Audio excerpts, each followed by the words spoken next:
সুপ্রিয় দর্শক, আসসালামু আলাইকুম। আপনাদের সবাইকে স্বাগত জানাচ্ছি এখনকার আলোচনায়। আপনাদের সঙ্গে আছি আমি সিরাজুল ইসলাম। দর্শক, মার্কিন বিমান বাহিনীর গর্বের ধন B-52 বোমারু বিমান ধ্বংস হয়েছে এবং 8 জন নিহত হয়েছে। এ ঘটনায় নতুন করে মার্কিন বিমান বাহিনীর সক্ষমতা এবং এই বিমানের কৌশলগত পরিস্থিতি নিয়ে নানামুখী প্রশ্নের জন্ম দিয়েছে।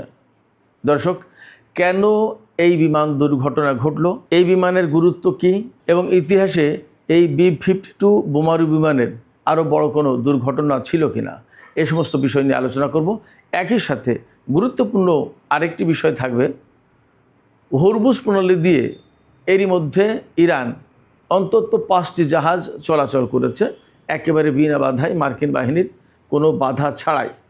3টি তেল ট্যাঙ্কার পাঠিয়েছে ইরান আন্তর্জাতিক জলসীমায়, অর্থাৎ সেখানে মার্কিন বাহিনীর কোনো বাধা ছিল না, এবং 2টি কার্গো জাহাজ জরুরি পণ্য নিয়ে ইরানের পানি সীমায় ঢুকেছে। তার মানে আমরা বলতেই পারি হরমুজ খুলে গেল। এর কৌশলগত গুরুত্ব কী, এর প্রভাব কী পড়তে যাচ্ছে, এবং ইরানের সাথে আমেরিকার যে সমঝোতা হয়েছে সেই সমঝোতার আলোকে আসলে কি কি হতে যাচ্ছে, এর কি কি ইতিবাচক প্রভাব পড়তে পারে, এই সমস্ত বিষয় নিয়ে মোটামুটি একটা বিস্তারিত আলোচনা করার চেষ্টা করব। আমি আশা করি আপনারা শেষ পর্যন্ত সঙ্গে থাকবেন। দর্শক, চলুন বিস্তারিত আলোচনা করি। তার আগে বলে রাখি, যদি ভিডিও ভালো লাগে তাহলে লাইক, কমেন্ট, শেয়ার করবেন এবং চ্যানেলটি সাবস্ক্রাইব করে সাথেই থাকবেন। দর্শক, চলুন বিস্তারিত আলোচনায় চলে যাই। আমেরিকার ক্যালিফোর্নিয়া অঙ্গরাজ্যের এডওয়ার্ডস এয়ারবেজে এই B-52 বোমারু বিমানটি ছিল। সেখান থেকে মার্কিন বাহিনীর পক্ষ থেকে বলা হচ্ছে এই বিমানটি পরীক্ষামূলক ফ্লাইট হিসেবে উড্ডয়ন করা হয়েছিল। বিমানটি আকাশে ওড়ার পরই একেবারে সাথে সাথেই বিধ্বস্ত হয় এবং আগুন ধরে যায়। বিমানে ছিল 8 জন ক্রু, পাইলট এবং অন্যান্য ক্রু মিলে মোট 8 জন। তার ভেতরে সামরিক বাহিনীর সদস্য ছিল, সরকারি ঠিকাদার ছিল এবং বোয়িংয়ের 2 জন কর্মী ছিল। এই 8 জনই মারা গেছে। মার্কিন বিমান বাহিনীর B-52 স্ট্র্যাটোফোর্ট্রেস এই বিমান, এটি অত্যন্ত কৌশলগত দিক দিয়ে গুরুত্বপূর্ণ কৌশলগত বিমান, খুবই সক্ষম বিমান। এই বিমান সাধারণত এই ধরনের ক্র্যাশ হয় না, বিধ্বস্ত হয় না, এবং এত মানুষ মারা যাওয়ার ঘটনা সাধারণত ঘটে না। এর আগে 2016 সালে গুয়াম বিমানবন্দরে এই বিমান একটা বিধ্বস্ত হয়েছিল, কিন্তু সেখানে 7 জন আরোহীর সবাই বেঁচে গিয়েছিল, কেউ মারা যায়নি। তবে 1982 সালে এই B-52 বিমান বিধ্বস্ত হয়েছিল এবং তাতে 9 জন মারা গিয়েছিল। এর আগে ওটা ছিল সবচেয়ে বড় বিধ্বস্তের ঘটনা। তবে সাম্প্রতিক সময়ে এই যে B-52 বিমান, এই বোমারু বিমান বিধ্বস্ত হওয়ার ঘটনা এবং 8 জন নিহত হওয়ার ঘটনা, এটা অনেক বড় ঘটনা। 15 জন সোমবার সন্ধ্যায় এই বিমান দুর্ঘটনা ঘটেছে এবং এর পরপরই মঙ্গলবার পর্যন্ত, অর্থাৎ 16 জুন পর্যন্ত ওই বিমান ঘাঁটিটি পরিপূর্ণ ফ্লাইট, টেক অফ, তারপরে ল্যান্ডিং, সমস্ত সব কিছু বন্ধ রাখা হয়েছে, অর্থাৎ ফ্লাইটের সমস্ত কার্যক্রম বন্ধ রাখা হয়েছে। এই B-52 বোমারু বিমানের আসল গুরুত্বটা কোথায়? এর আসল গুরুত্বটা হচ্ছে, এটি মার্কিন বাহিনীর যে বোমারু বিমান আছে তার বলা যায় যে একেবারে মেরুদণ্ড, মূল শক্তি হচ্ছে এই B-52 বোমারু বিমান। এটা বিশাল বিমান, বিরাট লম্বা পাখা, 70,000 পাউন্ড অর্থাৎ 31,700 কেজি অস্ত্র বহন করতে পারে, বোমা বহন করতে পারে। এই বোমারু বিমান আপনার বহন করতে পারে, আবার প্রচলিত কনভেনশনাল যে ওয়েপন, প্রচলিত অস্ত্র, তাও বহন করতে পারে। অর্থাৎ পরমাণু বোমা, প্রচলিত সাধারণ বোমা, সব ধরনের বোমাই সে বহন করতে পারে এবং নিখুঁতভাবে এই সমস্ত বোমা ফেলতে পারে। সবচেয়ে বড় কথা যেটা, সেটা হচ্ছে যে একবার তেল ভরে, জ্বালানি ভরে 8,000 কিলোমিটার পথ একটানা উঠতে পারে। অর্থাৎ সম্ভবত আমেরিকা থেকে মধ্যপ্রাচ্য সম্ভবত একটানা চলে আসতে পারে। যদি নাও পারে তাহলেও সম্ভবত ইতালি, স্পেন এর ধারে কাছে কোথাও ল্যান্ড করে জ্বালানি নিয়ে আরেকবার চলে আসতে পারে। তো আমি একদম এই তথ্যটা পরিপূর্ণ দিতে পারলাম না, আমি হঠাৎ করেই মনে আসলো এই কথাটা। তো যাই হোক, আমি পরবর্তীতে কোনো আলোচনা যদি থাকে রিলেটেড, তাহলে আমি সেখানে পরিপূর্ণ তথ্যটা দেওয়ার চেষ্টা করব। তো ৮,০০০ কিলোমিটার পথ একটানা পাড়ি দিতে পারে। এর আরও বড় গুরুত্ব হচ্ছে যে ৫০,০০০ ফুট অর্থাৎ ১৫ কিলোমিটারের বেশি উপর দিয়ে এই বিমান উঠতে পারে। এটা অনেক বড় ব্যাপার। গতকাল যে বিমান দুর্ঘটনাটা ঘটেছে, তবে কেন এই বিমান দুর্ঘটনা ঘটলো এটা এখনও পরিষ্কার না, জানা যায়নি। এ ব্যাপারে তদন্ত চলছে। তবে বিমান দুর্ঘটনার পরপরই এর সমস্ত ফ্লাইট বন্ধ রাখা হয়েছে। এখানে একটা বিষয় খুব স্পষ্ট যে নিয়মিত পরীক্ষামূলক উড্ডয়ন করা হচ্ছিল।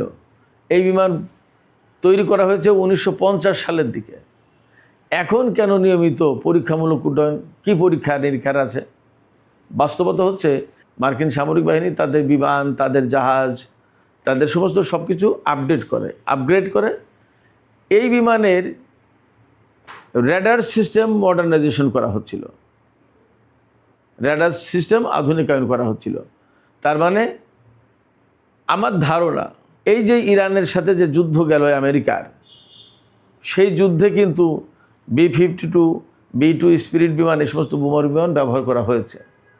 সেই জায়গায় কোনো না কোনো ত্রুটি ধরা পড়েছে বা দুর্বলতা ধরা পড়েছে, যে দুর্বলতা কাটানোর জন্য হয়তো নতুন করে আপগ্রেড করা হচ্ছিল। এই আপগ্রেডেশন প্রয়োজন। মজার ব্যাপার হচ্ছে যে সেই আপগ্রেডেশনগুলো করতে গিয়ে, অর্থাৎ করার পরে সেগুলো ঠিকমতো কাজ করে কি না, এটা পরীক্ষা করতে গিয়ে এই বিমানটা বিধ্বস্ত হয়ে গেল। তার মানে এখানে একদম খুব ক্লিয়ারলি বোঝা যায় যে আমেরিকার B-52 বোমারু বিমানের যে আপগ্রেডেশনের কাজ হচ্ছিল, যে মডার্নাইজেশনের কাজ হচ্ছিল, আধুনিকায়নের কাজ হচ্ছিল, এই আধুনিকায়নের কাজ আপাতত মার খেয়ে গেল। তার মানে যে প্রযুক্তি দিয়ে যেভাবে যা করা হচ্ছিল সেটা কার্যকর ছিল না, ভুল ছিল। অর্থাৎ এটা ব্যর্থ, এটা সাকসেসফুল না। যখনই সাকসেসফুল না, তখন কিন্তু এই B-52 বিমান ব্যবহার করাটা এখন আধুনিকায়ন করে ব্যবহার করাটা এখন কঠিন হয়ে গেল। সেক্ষেত্রে নতুন করে ভাবতে হবে, নতুন করে কাজ করতে হবে, আবার ঘষা মাজা করতে হবে, আবার আপগ্রেডেশনের কাজ করতে হবে, করার পরে আবার পরীক্ষা করতে হবে, তারপরে ব্যবহারের প্রশ্ন আসবে। তার মানে মার্কিন বিমান বাহিনীর জন্য এটা আপাতত একটা বড় ধাক্কা। এবং 8 জন নিহত হওয়ার ঘটনা, এটা কোনো সাধারণ ব্যাপার না। সেক্ষেত্রে এই বিমান যেহেতু বোয়িং কোম্পানির, তাহলে তারাও আপাতত একটা ধাক্কা খেলো, ধাক্কার মুখে পড়লো। আমি একটা তথ্য আপনাদেরকে জানিয়ে রাখি, সেটা হচ্ছে যে এই বিমান কাতারে, তুরস্কে, তারপরে ইসরায়েলে, সৌদি আরবের প্রিন্স সুলতান এয়ারবেজে, সম্ভবত সংযুক্ত আরব আমিরাতের আল জাফরা বিমানবন্দরে এবং কুয়েতের আলী আল সালেম এয়ারবেজে মোতায়েন করা ছিল। এবং ইরান যে ইসরায়েল এবং আমেরিকার বিরুদ্ধে যুদ্ধ করলো, সেই সময় এই সমস্ত বিমান ব্যবহার করা হয়েছে। ব্যবহার করতে গিয়ে সম্ভবত কোনো ত্রুটি বিচ্যুতি ধরা পড়েছে। ইরানের বিরুদ্ধে তো আমেরিকার যে ফ্লিট, যে বহর, এই B-52 বিমানের যে বহর, তার পুরো বিমান তো আর সবগুলো তো আর আনেনি ইরানের সাথে যুদ্ধে ব্যবহার করতে গিয়ে। যেগুলো এনেছে সেগুলো ব্যবহার করতে গিয়ে দেখা গেছে যে কিছু কিছু ত্রুটি বিচ্যুতি বা দুর্বলতা ধরা পড়ে থাকতে পারে। এই দুর্বলতাগুলো কাটানোর জন্য হয়তো এই যুদ্ধ পরবর্তী সময়ে আপগ্রেডেশনের কাজটা করা হচ্ছিল। অথবা এমনও হতে পারে যে আমেরিকার হাতে আরও বড় পরিকল্পনা আছে, আপাতত ইরানের সাথে চুক্তি করে ইরানকে এই পাশে স্থিতিশীল অবস্থায় রেখে, ঠান্ডা রেখে, ভেতরে তারা নতুন কোনো প্রস্তুতি নেওয়ার চেষ্টা করছে, যার কারণে এই বিমান আপগ্রেডেশনের প্রয়োজন হয়েছে। এই কাজ করতে গিয়ে তারা আপাতত আটকে গেল, এমনও হতে পারে। তো মধ্যপ্রাচ্যের বিভিন্ন দেশে এই বিমান মোতায়েন করা ছিল, এখনও আছে। সব তো শেষ হয়ে যায়নি, সব তো নিয়ে যায়নি। ইরানের সাথে আমেরিকার যে চুক্তি হয়েছে, তাতে ইরানের আশপাশে সমস্ত মার্কিন বাহিনী সরিয়ে নেওয়ার কথা। সেই চুক্তি যেহেতু এখনও সই হয়নি, শুক্রবারে সই হবে। শুক্রবার মানে 19 জুন 2026 তারিখে সুইজারল্যান্ডের জেনেভা শহরে সই হবে। আজকে আমরা এই ভিডিও করছি 16 জুন 2026। তো দেখা যাক তারপরে কখন কিভাবে মার্কিন বাহিনীকে সরিয়ে নেওয়া হয়। যাই হোক দর্শক, এখন আমি হরমুজ প্রণালী প্রসঙ্গে চলে আসি। হরমুজ প্রণালী দিয়ে ইরান 3টি তেল ট্যাঙ্কার পাঠিয়েছে আন্তর্জাতিক পানিসীমায় এবং সম্ভবত সেটা সিঙ্গাপুরের দিকে অথবা চীনের দিকে যাচ্ছে। সিঙ্গাপুরের দিকে গেলেও সেই জাহাজ থেকে তেল সাধারণত চীনে নেওয়া হয়। এখন যেহেতু নিষেধাজ্ঞা উঠে যাচ্ছে, সেক্ষেত্রে এই জাহাজ সম্ভবত সরাসরি চীনের দিকে যাচ্ছে বলে মনে করা হচ্ছে। কোথায় যাচ্ছে ইরানের প্রেস টিভি খবরটি পরিষ্কার করেনি, বাট তারা বলেছে 3টি তেলের জাহাজ হরমুজ প্রণালী পাড়ি দিয়ে আন্তর্জাতিক জলসীমায় প্রবেশ করেছে। মার্কিন বাহিনী কোনো রকমের বাধা দেয়নি, কারণ ডোনাল্ড ট্রাম্প ঘোষণা করেছেন যে হরমুজ প্রণালী এলাকায় আমেরিকা যে নৌ অবরোধ শুরু করেছিল, যে ব্লকেট দিয়েছিল নেভি, সেটা তুলে নিয়েছে। তাহলে ধরে নেওয়া যাচ্ছে যে হরমুজ প্রণালী এখন আপাতত মুক্ত। আবার 2টো কার্গো জাহাজ জরুরি পণ্য নিয়ে ইরানের পানিসীমায় ঢুকেছে, অর্থাৎ হরমুজ প্রণালী দিয়ে পারস্য উপসাগর দিয়ে ইরানের বন্দরে গেছে। কোন বন্দরে গেছে সেটাও বলেনি, বাট বলেছে যে 2টো কার্গো জাহাজ ইরানের বন্দরে ভিড়েছে। তো আমরা এ থেকে আসলেই বোঝা যাচ্ছে আপাতত শান্তির সুবাতাস বইছে। যুদ্ধবিরতি বা শান্তি চুক্তি যেটা ফাইনালি হতে যাচ্ছে, আপাতত সই হয়েছে ডিজিটালি। তো যেটা শুক্রবারে সই হবে, এরপরে আমরা ধরে নিতে পারি যে মধ্যপ্রাচ্যে বা সারা বিশ্বে আপাতত একটা স্থিতিশীল অবস্থা, শান্তিপূর্ণ অবস্থা বিরাজ করবে, যুদ্ধ আর থাকবে না। এপাশে ইসরায়েলের প্রধানমন্ত্রী বেনিয়ামিন নেতানিয়াহু বলেছেন দক্ষিণ লেবাননে ইসরায়েলের যে সেনা মোতায়েন করা হয়েছে সেই সেনা সেখানে থাকবে, সেখান থেকে প্রত্যাহার করা হবে না। অথচ যুদ্ধবিরতি চুক্তি বা ইরানের সাথে আমেরিকার যে সমঝোতা হয়েছে তাতে সব ফ্রন্টের যুদ্ধ বন্ধ মানেই লেবাননের সীমা থেকে ইসরায়েলি সেনা প্রত্যাহার করে নেওয়ার প্রশ্ন। তা যদি না করে তাহলে কি হবে? ইরানের পক্ষ থেকে পরিষ্কার করে বলা হয়েছে এই চুক্তি যদি না মানে ইসরায়েল, তাহলে কিন্তু ইরান তার মতো করে ব্যবস্থা নেবে, চুক্তির তোয়াক্কা করবে না ইরান। সেক্ষেত্রে ইসরায়েল এই যুদ্ধবিরতি বা এই চুক্তিকে কিভাবে ইমপ্লিমেন্ট করতে সহযোগিতা করবে কি করবে না, সেটা এখন দেখার প্রশ্ন। এই বিষয়টা আমেরিকার জন্য বাড়তি চাপ, ডোনাল্ড ট্রাম্প প্রশাসনের জন্য বাড়তি চাপ। দেখা যাক তারা কি করে, আমরা দেখতে চাই। তবে জেডি ভ্যান্স বা ডোনাল্ড ট্রাম্পের এই মুহূর্তের যে অবস্থা, তাতে এই রকম বোঝা যাচ্ছে তারা অবশ্যই ইসরায়েলের উপর চাপ সৃষ্টি করবে, কারণ এই চুক্তিটা আমেরিকার জন্য খুব বেশি প্রয়োজন। ইরানের জন্য যতটা প্রয়োজন তার চেয়ে বেশি প্রয়োজন আমেরিকার জন্য। ইরান চুক্তির জন্য কিন্তু মরিয়া ছিল না, চুক্তির জন্য মরিয়া ছিল আমেরিকা। এমনকি চুক্তি না করলে ইরানের উপর বোমা মারা হবে এইরকম হুমকি পর্যন্ত দেওয়া হয়েছে। তার মানে চুক্তিটা তাদের জন্য কত বেশি প্রয়োজন সেইটা বোঝা যাচ্ছে এই কথা থেকে। আমরা কোনো মানুষকে হুমকি দিই যে আপনি এইটা দেন, না হলে কিন্তু আপনার বিরুদ্ধে এইটা করব, তার মানে ওইটা আমার খুব বেশি প্রয়োজন।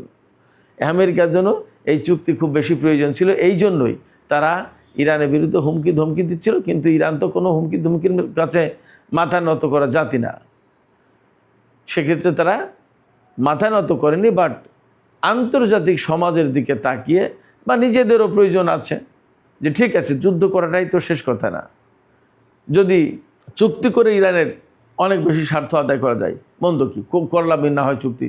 এই চুক্তির ব্যাপারে তো আলোচনা হচ্ছিল, যুদ্ধের আগে তো আলোচনা হচ্ছিল। তো আমি আপনাদেরকে সর্বশেষ যে তথ্যটা জানিয়ে আজকের ভিডিও শেষ করব, সেটি হচ্ছে এই যে ডিজিটালি সই করেছেন ইরান এবং আমেরিকার পক্ষ থেকে, তাতে এই চুক্তিতে কে কে সই করেছেন? আমেরিকার পক্ষে সই করেছেন মার্কিন প্রেসিডেন্ট ডোনাল্ড ট্রাম্প এবং ভাইস প্রেসিডেন্ট জেডি ভ্যান্স। আর ইরানের পক্ষ থেকে সই করেছেন ইরানের জাতীয় সংসদের স্পিকার এবং আলোচক দলের প্রধান বাকের কলিবফ। তো সুপ্রিয় দর্শক, এখনকার আলোচনা শেষ করতে চাইছি এখানে। আলোচনা শেষের আগে আমি আপনাদের কাছে জানতে চাই, আপনাদের মতামত বুঝতে চাই, শুনতে চাই। এই যে চুক্তিটা হলো, ইসরায়েল কিন্তু এখনও অনেকটাই অনড় অবস্থানে। তারা কি আসলে এই চুক্তিটা বাস্তবায়ন হতে দেবে? কি মনে হয় আপনাদের? আর যদি ইসরায়েল এই চুক্তি বাস্তবায়ন হতে না দেয় বা তার পথে বাধা হয়ে দাঁড়ায়, তাহলে আমেরিকা কি ইসরায়েলকে বাধ্য করবে এই চুক্তি মানতে? যদি তাই না করে তাহলে এই চুক্তির ভবিষ্যৎ কী? আপনাদের মতামত কমেন্টে জানাতে পারেন। আর ভিডিও ভালো লাগলে আবারও বলি, লাইক কমেন্ট শেয়ার করবেন এবং চ্যানেলটি সাবস্ক্রাইব করে সাথেই থাকবেন প্লিজ। দর্শক, আপনাদের সবাইকে অনেক অনেক ধন্যবাদ। আল্লাহ হাফেজ।